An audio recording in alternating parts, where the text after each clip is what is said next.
చిత్తశుద్ధి లేని శివపూజ చేసినట్లే హిందూ వ్యవహారాల్లో ఏపీ ప్రభుత్వ తీరు ఉందని బీజేపీ నేత ఎస్ విష్ణువర్ధన్ రెడ్డి ఆరోపించారు.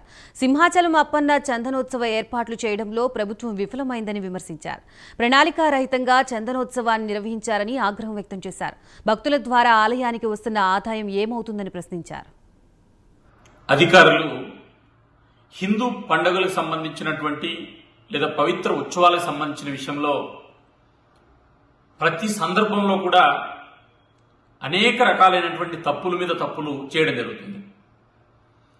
హిందూ భక్తులకు సంబంధించినటువంటి కానుకలు, భక్తులకు హుండీలు వేసేటువంటి డబ్బు ద్వారా, కానుకల ద్వారా ఆలయాల నిర్వహణ కానీ ఏర్పాట్లు కానీ చేయడం జరుగుతుంది. అదే ఇతర మతాలకు సంబంధించినటువంటి అంశంలో ప్రజల పన్నుల ద్వారా ఇచ్చినటువంటి డబ్బులను ఖర్చు చేస్తూ ఉంటారు. ఈ మధ్య గుంటూరులో రంజాన్ మాసానికి సంబంధించి గుంటూరు కార్పొరేషన్ అన్ని మతాలు కలిసి చెల్లించేటువంటి పన్నుల నుంచి 20 లక్షల రూపాయలు విందులకు, రంజాన్ ఏర్పాట్లకు ఖర్చు చేశారు. మంచిదే. భక్తులు ఎవరైతే, హిందూ భక్తులు ఎవరైతే ఉన్నారో వాళ్ళు ఇచ్చేటువంటి డబ్బులు, హుండీలో ఇచ్చేటువంటి డబ్బులు వాళ్లకు ఏర్పాటు చేయడంలో ఈ ప్రభుత్వానికి వచ్చినటువంటి ఇబ్బంది ఏముంది?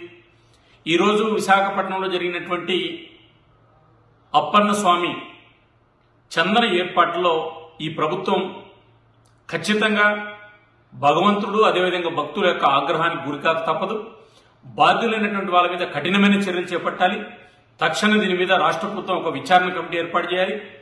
వెంటనే ఈ రాష్ట్ర ప్రభుత్వం వాటి సంఘటనల మీద విచారణ జరపడంతో పాటు భవిష్యత్తులో ఎలాంటి సంఘటనలు జరగకుండా చర్యలు తీసుకోవాలి. లేకపోతే భారతీయ జనతా పార్టీ ఈ ప్రభుత్వానికి ప్రజలతో కలిసి సరైన సమయంలో బుద్ధి చెబుతుంది.